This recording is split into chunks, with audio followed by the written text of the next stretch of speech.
David was giving a great practical tip on cultivating peace, and he talked about a dream, and I'm curious, was that dream the waterfall dream? Yeah, the dream was the waterfall dream, yeah. I talk more about that in my book, Questions Are the Answer, but basically I'd been wrestling with philosophical questions, theological questions my whole life, and I was just in so much torment. And the thing is, I use things that are supposed to give you peace to try to achieve peace and come to a deeper understanding, like meditation, contemplation, writing in my journal, walks in the woods, retreats, forest bathing, going to spas, you name it. But nothing was working. And then all of a sudden, it kind of just surprised me one night when I had a dream, and I woke up that morning with complete peace of mind. Now all those things make sense. All those things that cultivate peace, or are supposed to cultivate peace, actually are peaceful things a peaceful person does. Like before, I was in tumult. I was in complete chaos inside, but I was trying to do all these things to bring peace, and it wasn't working. And I think we all know that. I think we know that just meditating or going for walks in the woods don't bring peace.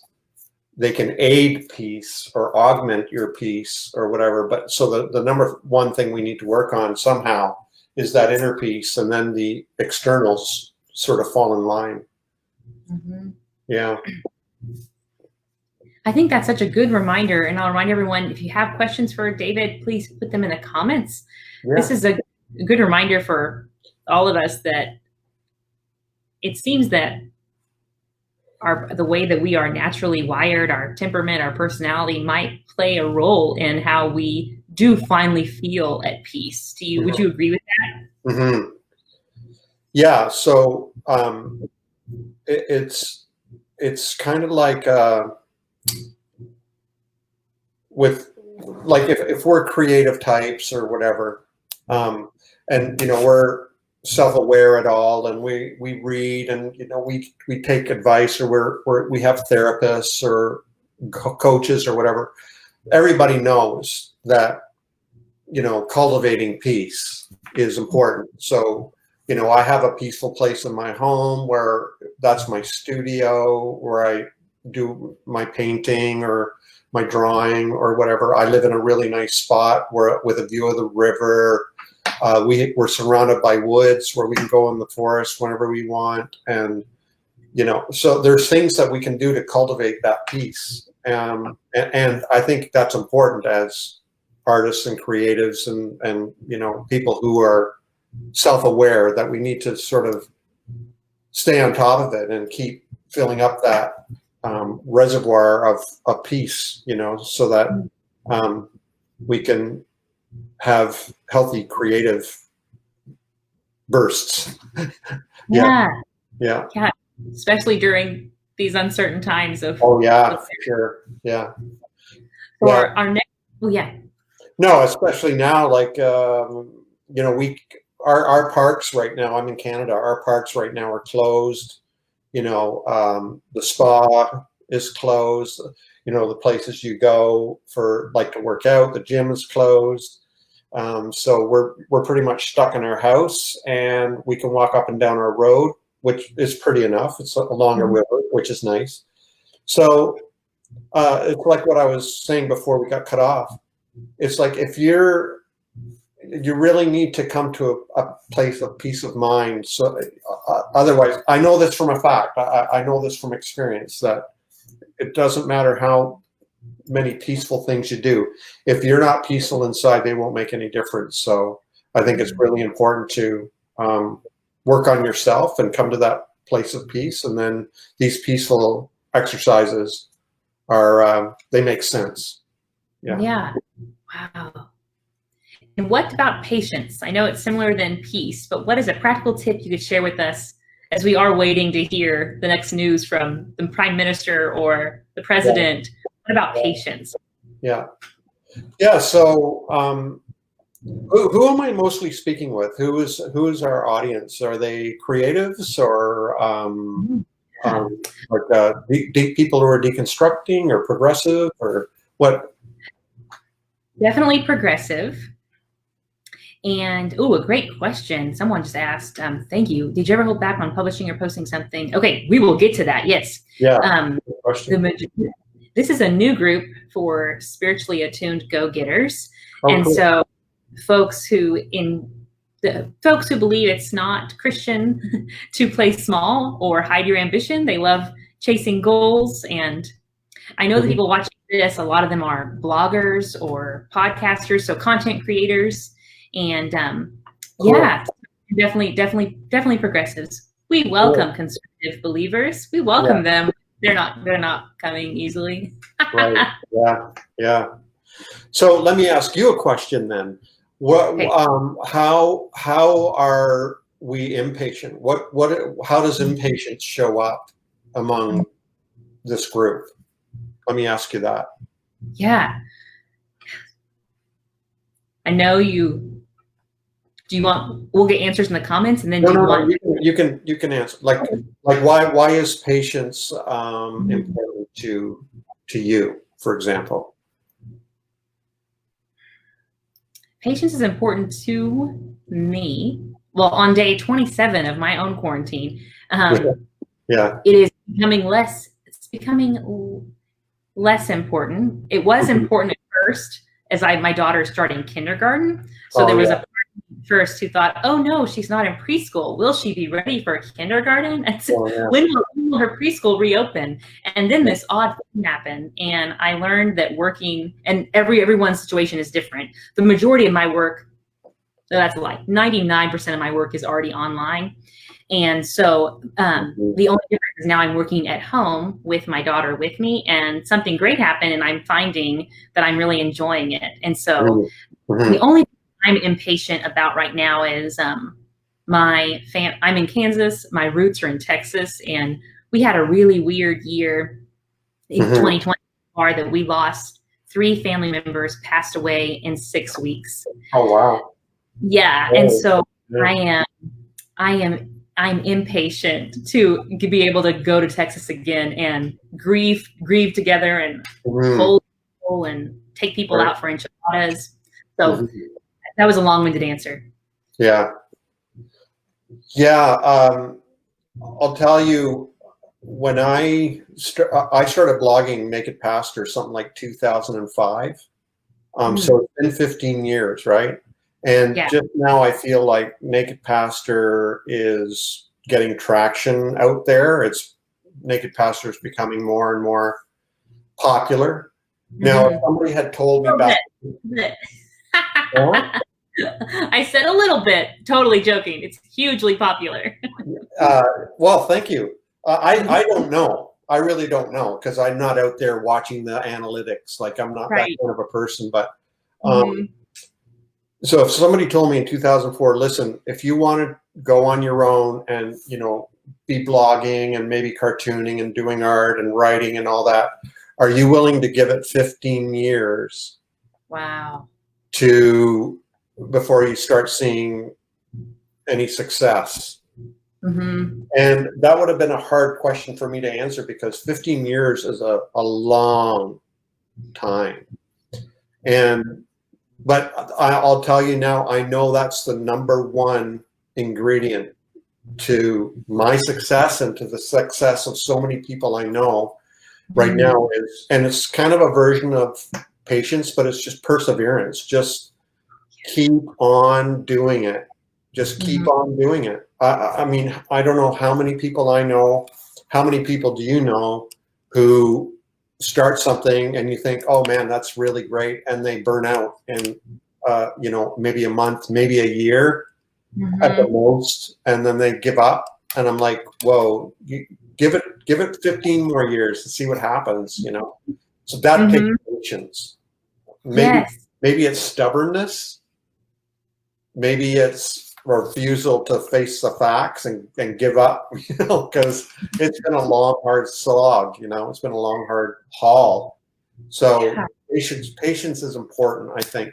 I don't know very many artists or creative types or podcasters or bloggers or anybody who became an instant success overnight. It just takes continually showing up. So that's where patience, I think, is really important. And if I remember your story right, from when you were on the Mine and Miranda's podcast, The Listening Chair, little minor plug, you shared that when you and your wife left the church where you were the pastor, you were bankrupt, and your art, once you got out of, I'll show this, once you got your mindset around money, your perspective in a healthier place about money, you are sustained by your art, and you travel by your art. And am I remembering all that right? Yeah. So when I left the ministry in 2010, a lot of people thought I was crazy. Lisa and I, though, we were done. We were finished. And when we left, we literally had to file for bankruptcy. And up here in Canada, I don't know what it is like there in the States, but here in Canada, the kind of bankruptcy we qualified for requires 7 years of no credit. So we were, and I think 9 months or a year at the beginning, you have to live according to the bankruptcy company's stipulations. And it was a really, really tough 7 years. But me being in the ministry for so long and with, not a good salary and just struggling along and never getting a raise, I was partly involved in that. When I left, it was like, that was 10 years ago. This last month, 10 years ago, last month, we were literally bankrupt and had nothing. I mean, they let us keep our home and our one car. And so I think it was just being stubborn, me just refusing to throw in the towel. And I wasn't, and also my name, Naked Pastor, I know that came up. The reason I call myself the Naked Pastor was I got that name while I was a pastor, and I wanted people to see the real life of a pastor, the real struggles and doubts and questions and the ups and downs. I wanted them to see behind the curtain. I wanted them to see me without any adornment or masks. So that's what I mean by Naked Pastor. It's just me being vulnerable and open and honest. So I think me blogging and cartooning and everything was just because I wanted to express myself. I wasn't trying to achieve anything. And I think that was the trick, was I was just being honest and vulnerable. And I think people could tell this is just David being David. He's not trying to, suck us into some grand scam or scheme or anything. And so that's why I kept going. And because I was just expressing myself through all the stages of, grief, shall we say. The anger, the denial, the depression, Yeah, that was a great question asked by Karen. And Karen, thank you for your question. And another question came in that is similar to that. From Tim Higgins. He's a creative from Belfast, and we're so glad that his phone is working now. Or his computer wasn't working, glad his phone is working. Tim asked, did you ever hold back on publishing or posting something because you considered the possible backlash?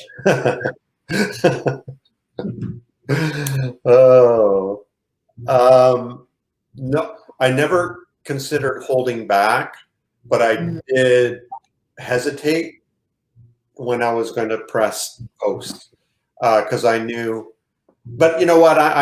Is it Tim that asked that question? Yes. So it's a good question, Tim. But I've just come to the point now where I get hate every day. I get people arguing and criticizing and judging me every day. So I'm kind of used to that now. And so I kind of expect it now, especially if I post anything to do with controversial topics like women or race or the inspiration of scripture or spiritual abuse or LGBTQ or anything like that. I do expect backlash, but it never it never causes me to hold back, but it does. I do feel my muscles stiffen a little bit, expecting that I'm going to be, you know, I'm going to be on the receiving end of a beating, you know. So yeah, but I've never held back on something. If there's a cartoon or a post that is really edgy, I'll always run it by my wife first. Has she ever pressed the brakes? Yes. Okay, interesting. There's been a few times where she said, the way you say that sounds like this or whatever, or maybe you need to, you know, I'll give you an example. Actually, the other day, somebody posted on Twitter, they said something to this effect: if you don't come out of the other side of this quarantine in better shape, having written your book or starting a new business, then it's not ever that you didn't have time. It's that you were lazy and lacked discipline. Yikes. And so I was so angry that somebody would say that, because I hate when shame is used to motivate people. So I was all ready to do a video and just chastise that tweet, right? Mm-hmm. And so I was telling Lisa about it, and she was going, Lisa, my wife. She's like, instead of like going after that, why don't you just sort of give a positive way of dealing with this, you know, pandemic? Mm-hmm. So instead of me going after this person and angrily attacking them for using shame to, you know, try to motivate people, I instead did a post about, you know what, we're in the middle of a pandemic. Be gentle with yourself. People are dying. There's a lot of stress that wears us down. It's kind of like a low-grade fever where everybody's just kind of dealing with this yucky feeling of depression and anxiety and everything, and end up being like one of my most popular videos, thanks to Lisa, for you know, redirecting the content of what I was saying, or the mood behind what I was saying. So good question, Kim. Yeah. Great question. And that's a good into the last P of this group, which is productivity, and recognizing that there is a time to redefine productivity, especially if that just means today I'm going to care for my elderly grandmother who I'm quarantined with, and that will be, washing her hair is going to be productive for me. Yeah. So people aren't here my thoughts, they're here for your thoughts. So what is a practical tip in these uncertain times to cultivate a productivity? How we would define that? How you as a visual artist, a wordsmith, how would you, I'll stop talking. Well, I like it when you talk. Oh gosh, be careful what you wish for. No, I like your energy. So I always have to remember that this is something I have to deal with often. I have to remember that not everybody's like me. So I have to remember that. So my day is, I get up in the morning, I take care of right now I'm taking care of the fire in the wood stove. I fill the dog's dishes. I put some music on. I make my coffee. I let my dog out. And then I sit down and I try to read something contemplative. Like right now I'm reading Rumi. I write in my journal. I look out my big picture window on the river, and everything's beautiful and peaceful. The fire's going, the music's playing. I'm drinking nice coffee. My dog's sitting beside me, and then I get to work. I have to come up with a cartoon that day, right? Mm-hmm. So I get to work. Maybe something's already been germinating, and So then I draw the cartoon, I post the cartoon, I share it on all social media, and then I get to work on, right now I'm reading through my Sophia book, The Liberation of Sophia. And yeah, you can show it there. I'm reading through that, and there's 59 drawings and 59 meditations. So I'm reading through that. It's free right now. It takes about 10 minutes a day, and I'm reading each one. Yeah. This is one of my favorites. Yeah? Cool. Yeah. Yeah, that's where she's going to lasso a shark.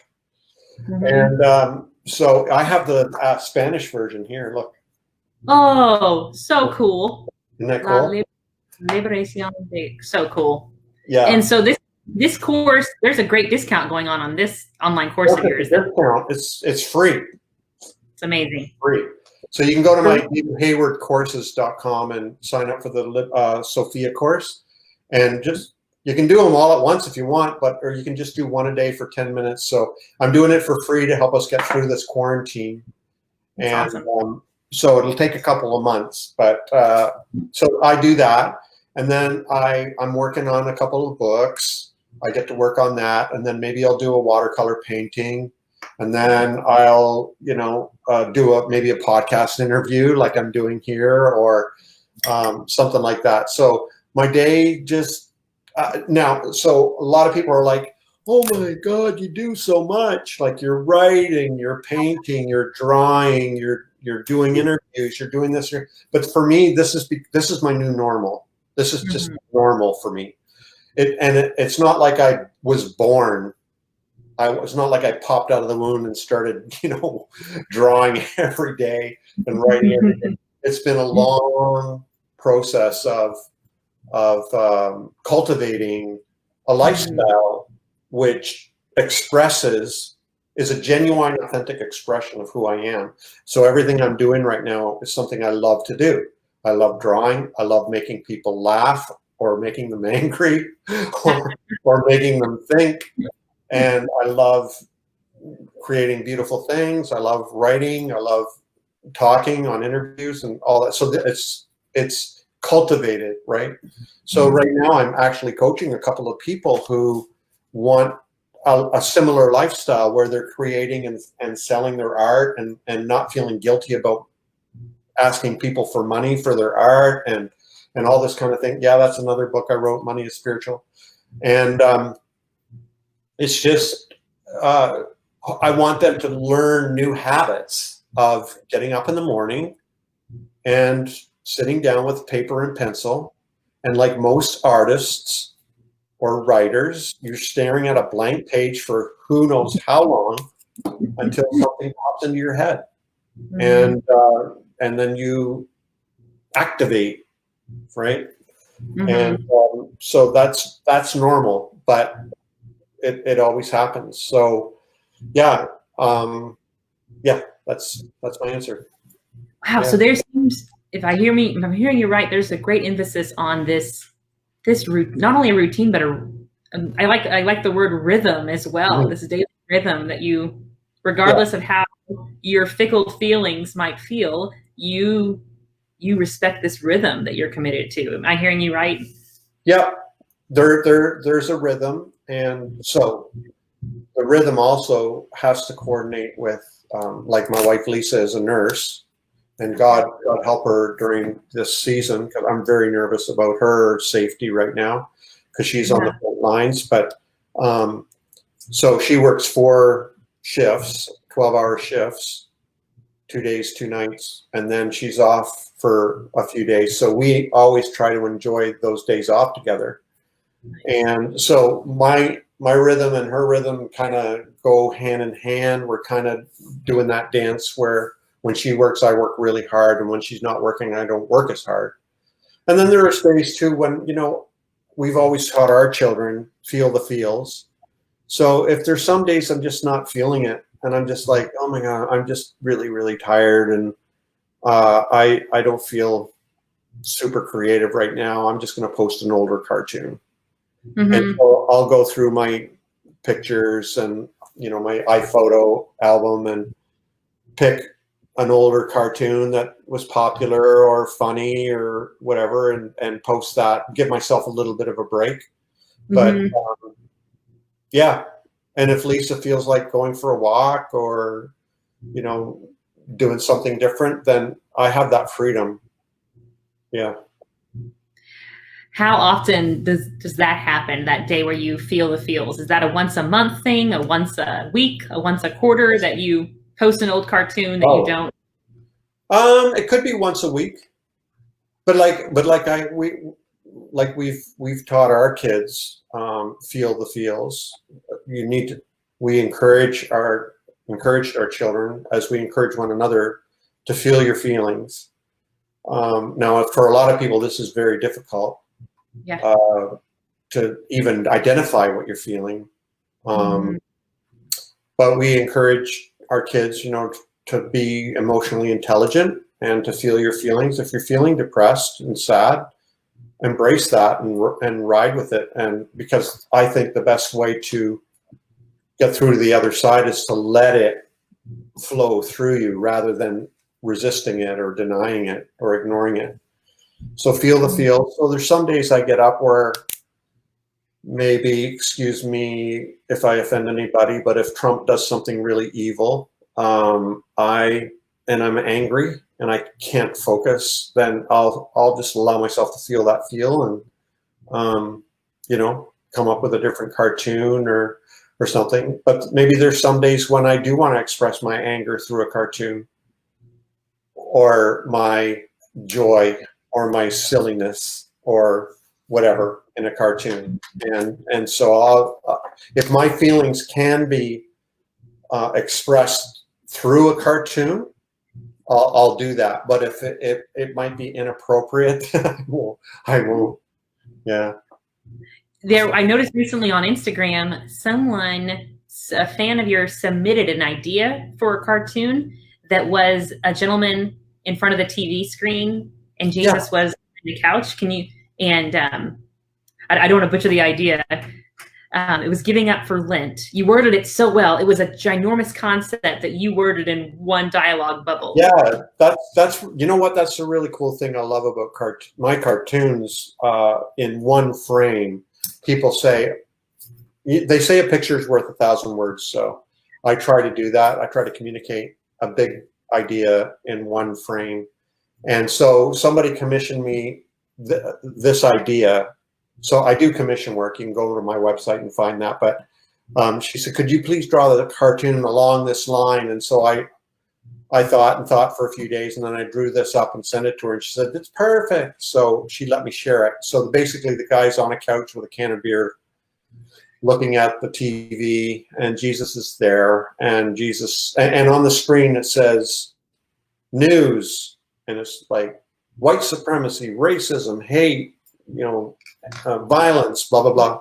And then Jesus says, instead of giving up watching this for Lent, why not give up not doing anything about it? So good. So good. So if others have ideas for you that they would like to see turned into cartoons or see turned into a mug or on a shirt, they can, what does that process look like for those people? What does what look like? It's commissioned. Yeah. So you just go to my website, NakedPastor.com, and then under cartoons, there's a drop-down menu and it'll say commission. So people have commissioned me for paintings and cartoons and tattoos. Oh, so cool. Yeah, so that option's there. If you have a cartoon idea and you'd like me to draw it for you, if it's not against my values, I'll draw that. I want to know who is asking. I visited David and stayed overnight. I enjoyed David's routine, the rhythm he has cultivated. Okay. To use a spiritual term, it is like a ritual. Beautiful term. That is Doug Mullen. Oh, Doug. Yeah. Hey, Doug. Cool. Hi, Doug. Yeah, Doug, good friend of mine. Yeah. That's awesome. So cool. We both like craft beers and whiskey. So wonderful. That's so great. Yeah, wow. Come down again, Doug. Come and visit me. Oh, no, you can't do that right now. Sorry. Darn it. Yeah. I'm quarantined. There's one last question. And Sure. I know we're at the 30-minute mark, but it's Karen asked again, a great one. She was curious, do you think that pastors can ever be too naked? And I'm pretty sure Karen means by that transparent, too vulnerable, too transparent. What is your thought on that? Oh, I have a lot of thoughts on that. Karen, it depends what kind of church you want. Ooh, nice. If you want a church that is polished and upwardly mobile and successful and growing and seems to have its shit together, and money's no problem, and everybody looks really cool, and everybody looks to the leader to be a role model on how to live a successful and happy life, then you can't be too vulnerable. Mm-hmm. However, if you want to be a part of a community that is honest and authentic and has issues and has struggles, and that the pastor is just as human as you are, and he or she is struggling just as you are, and that you're in this together, and that this pastor is not out front leading you like a wise shepherd and you're a bunch of dumb sheep, but rather is traveling together with you, and that you're friends, and that you support and care for one another, then be as vulnerable as you want. That's your choice. And you know what, to be honest with you, I always practice being vulnerable and real and honest. And I'll be honest with you, most people don't want that. Yeah. Most people want a powerful, charismatic, out front leader. That's just I'm putting it out there. That's just the God's honest truth. Yeah. And I actually have had people sit in front of me in my pastor's study and say, we pay you to tell us what to believe and how to live. We don't like this, we're in this together bullshit. So, but if you're looking for vulnerability, and it's very real, it's very dynamic, it's very powerful. I love it. It's real, it's authentic, and it's like nothing you'll have ever experienced before, but it's rare, unfortunately. Karen responded, good one. Fake versus authentic. And then we're not, and then she also said, we're not most people, are we? I agree with you, Karen. We are most people. Those of us watching this and being with David right now, we are not most people. No, we're not. And then Rudy put, I would call such vulnerability, quote, leadership.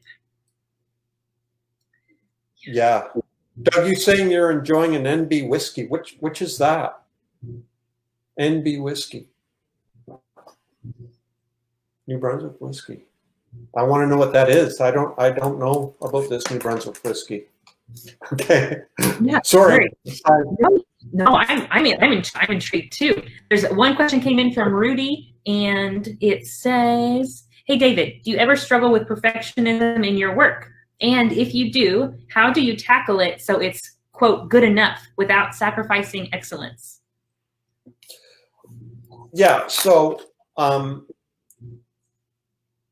don't know if any of you creative types, and I would put us all as creative types, right? You're bloggers, podcasters, creatives, artists, writers, right? Mm-hmm.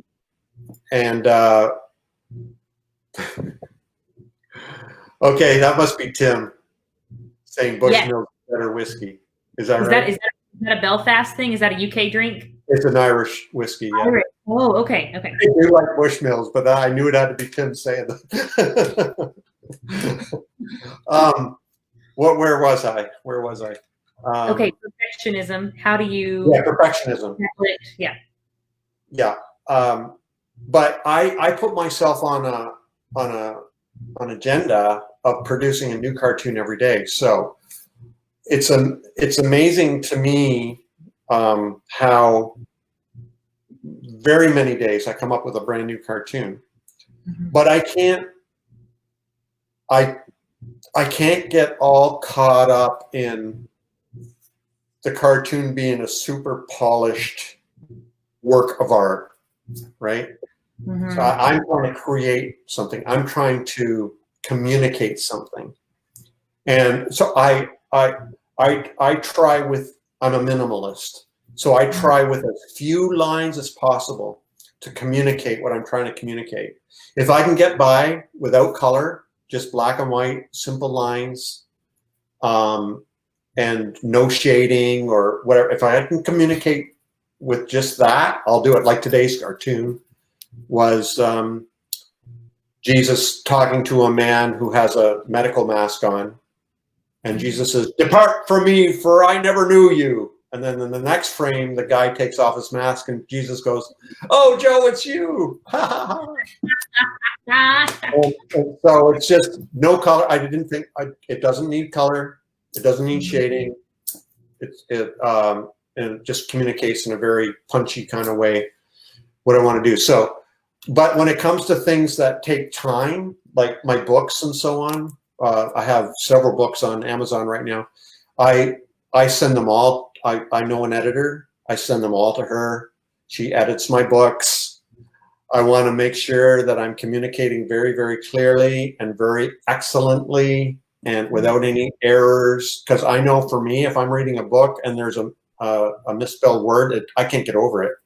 Right. And so in terms of things like that, or if I'm doing a watercolor painting, like I just did a watercolor painting today, what is perfection when it comes to a watercolor painting? So for me, I felt I expressed what I wanted to express in that watercolor painting, and it's out there now. In fact, it's sold. It's gone. So it perfectly expressed the emotion I was feeling at the time. So it depends. Yeah. It depends. It's like if any of you don't subscribe to Seth Godin's daily email, you should. And one of his key lines is ship it. Ship it. Get it out there. Get it out. Don't wait for perfection because you'll never ship it. Get it out the door. Because for me, it's more important to help people than for me to feel like I've done something absolutely perfect, right? So if I can help people quickly rather than wait until it's absolute, then I'll do that. Yeah, I heard Seth Godin on an interview with Marie Forleo, the life and business coach, and she was saying recently she interviewed him, and he said he never reads reviews on Amazon over his books because he always thinks it's too late to change anything. Like, I'm not going to take your constructive criticism now. I've already sold the book. But that was really, he's great. So that's really good advice to get on his mailing list.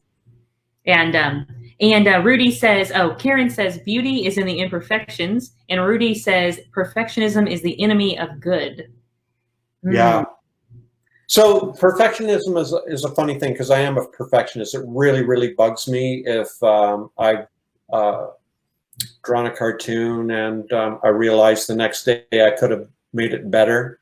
That really bothers me. Sometimes I do make it better. I do improve it. And other times it's like, and if it was really, really popular or whatever, I'll just leave it out there. So there's, so it depends on the product for me. So in my daily cartoon, it's like, I'm doing this every day. I'm not as hung up about it. If there's a spelling mistake in my cartoon, yeah, I'm going to fix that. Right. But, and in my books, like my books too, if there's a mistake, I've got to fix it. I can't let the book live if there's a mistake in it. And I'm going to correct that. But, it came down, I had to make a choice. It's kind of like Seth Godin says, right? Ship it. It's more important for me to help people today than to feel like, oh, this is absolutely perfect and beyond reproach. That's impossible. Yeah. Thanks, Doug, for the reference to the whiskey, Feeder Roy, called New Ireland Acadian whiskey. All right. I didn't know this. Yeah. Okay. We learned so much tonight. Yeah. Yes, and if anyone has another question that percolates later for David, he is so, as many of you know who follow him, he is so active on social media. So feel free to tag him and ask that question. And then Rudy just asked another question. Oh, that's a great question. It's a good Christian question. What is David on the Enneagram? Yeah, I'm pretty heavy on the 4. I was gonna guess. Did everyone see that? I put it up before you even said it. Yeah, that's awesome. Yeah, that is so great question. I'm an INFP, but very close to E as well. So.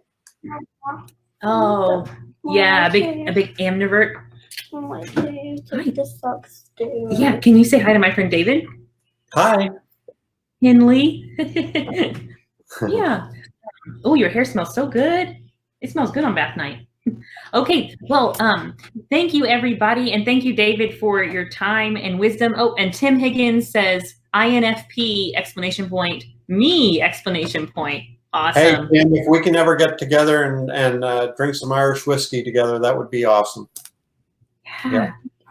Oh, and Rudy says that he guessed right too on your Enneagram. Yeah, that's wonderful. Well, thank you everyone for joining us, and thank you, David. And I hope everyone enjoyed these tips on cultivating peace, patience, and productivity. So stay safe and well. See ya. Bye.